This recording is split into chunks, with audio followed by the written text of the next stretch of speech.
En 1949, Donald Hebb junto con otros científicos tuvieron una muy buena idea. Esta combinaba una cantidad de operaciones matemáticas en masa. Estamos hablando de redes neuronales, una revolución tecnológica que puede lograr cosas increíbles.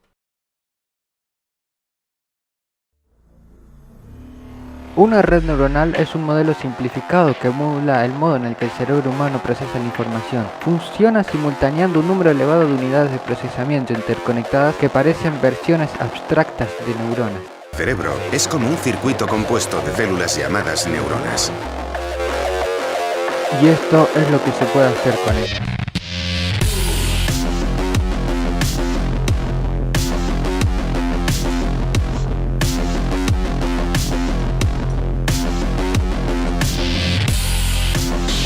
Incredible genius.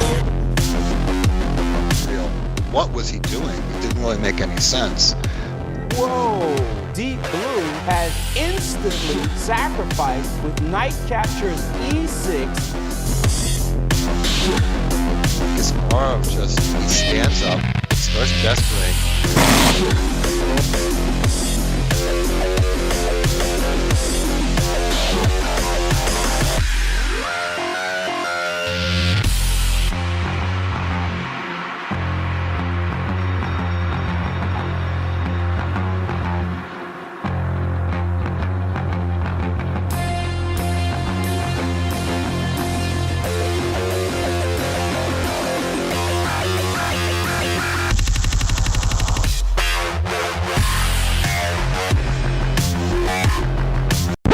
Pero detrás de todo esto hay muchas horas invertidas programando y pensando la funcionalidad de estas redes neuronales, sobre todo para la optimización con matemáticas. Para entender el concepto de red neuronal, primero te voy a presentar una máquina. Esta se caracteriza por tener una serie de entradas y a su vez una serie de salidas. También tiene como unos controles análogos en el medio que son capaces de modificar la salida. A esto se le puede añadir una salida esperada y así podríamos decir que la red neuronal o el sistema aprende un patrón. Vamos a poner el ejemplo en el que tenemos la entrada 4, 5 y 9 y la salida 32 y 18. Así que introducimos esos datos en la máquina, hace una serie de cálculos y obtiene una salida. La salida obtenida está muy lejos de ser lo real, así que aplicamos un algoritmo para mover los controles y calculamos un error. A medida de las iteraciones que van pasando, vamos a ver cómo el error disminuye y se adapta cada vez más la salida obtenida por la neurona a la salida esperada, y podemos decir que aprendió un patrón. Bien, ahora que ya hemos visto al menos un poquito de las bases de lo que es una red neuronal o cómo funciona, vamos a ver cómo programar eso en Python. Esto es bastante fácil lo que vamos a hacer a continuación, pero luego vamos a programar una neurona, también conocida como perceptrón simple, y algo aún más difícil posteriormente, que se va a llamar perceptrón multicapa. Pero mientras tanto vamos con las bases, así que voy a crear un nuevo file y ya podemos empezar a programar. Como habíamos dicho, una neurona consta de entradas, así que vamos a definir unas entradas. Por ejemplo, la entrada 1 va a ser igual a cualquier número que queramos. Incluso podríamos importar esta librería, la librería random, import random, y aquí podemos decir random.random para que nos genere números aleatorios entre 0 y 1. A continuación podemos también decir que queremos otra más entrada, por ejemplo la entrada 2. Random.random, lo mismo, entrada 3, random.random. Y así sería. Pero además habíamos visto que la red neuronal tenía unos pesos, que son cositas como que se conectan a la red neuronal y con las que hacemos matemáticas para obtener una salida. Así que vamos a definir el peso 1, el valor que queramos, por ejemplo aquí un punto exacto. Peso 1, peso 2 que puede ser 0. Esto, y el peso 3 que puede ser menos 1.29387, cualquier valor que quieran darle. Y ahora lo importante de la red neuronal es calcular una salida. Ahora vamos a hacer un feed forward, solo calcular la salida. Para eso vamos a declarar una variable que se llame salida y va a equivaler a la entrada 1 por el peso 1 más entrada 2 peso 2 más entrada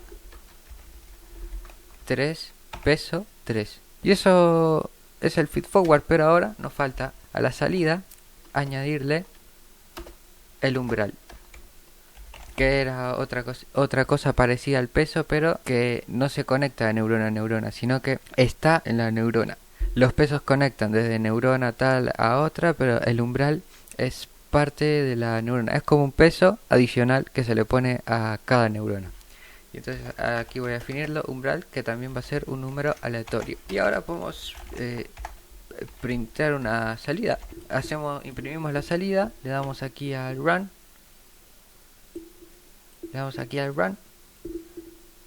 Y como podemos observar, obtendríamos un número.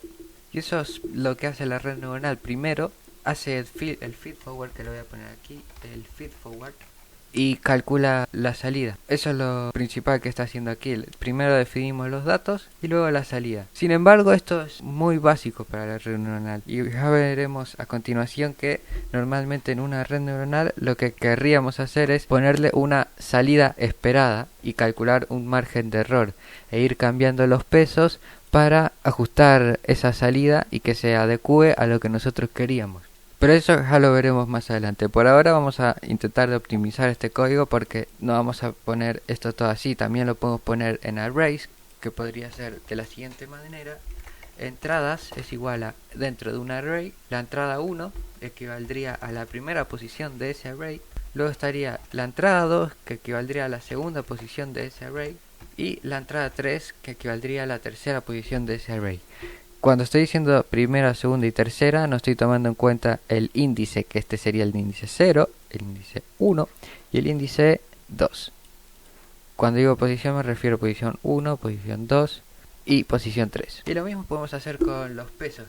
Voy a darle a otra, aquí le voy a dar random.random. Y para el umbral lo voy a añadir en el último de los pesos. Va a ser random.random. Y ahí está, ahora tendríamos el peso 1 que valdría a esta posición, peso 2, peso 3 y el umbral. Y a continuación calcularíamos la salida de la siguiente forma. Salida es igual a entrada en la posición 0 por el peso en la posición 0 más entradas, estos pesos, me había confundido ahí, entradas en la posición 1 por pesos en la posición, ahí está como nos los pone este AI, que se lo recomiendo mucho, aunque ahora no me acuerdo cómo se llama. Al final ya tenemos todas las entradas asociadas al peso y nos falta añadir el umbral. Para eso hacemos salida más igual a pesos, en vez de 0, la última posición, que podemos poner menos 1 o también 3. Y le damos un print salida. Vamos a probar ahora y nos debería salir otro número aleatorio. Bien, esto lo podríamos optimizar más poniéndolo todo dentro de un for. Entonces vamos a esta siguiente optimización, lo voy a llamar optimización 2, optimización 1, optimización 2, optimización 2. Y voy a volver a copiar esto, pero lo voy a llamar ahora entradas 2 y pesos 2.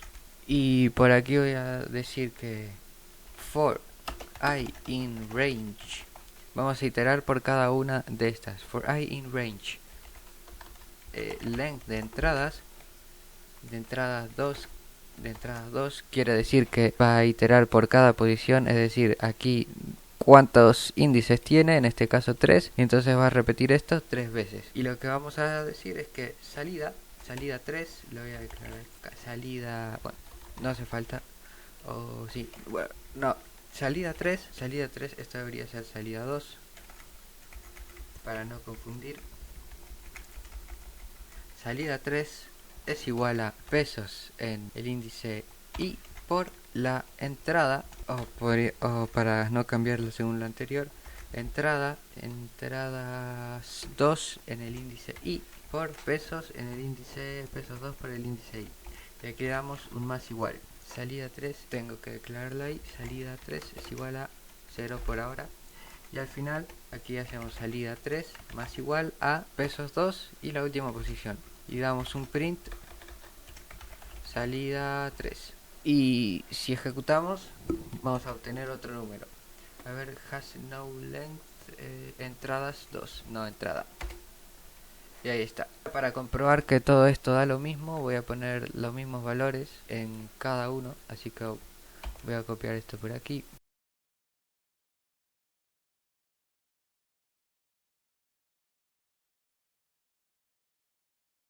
Vamos a ver ahora que deberíamos tener el mismo resultado en todas. O sea, esto no debe haber cambiado nada.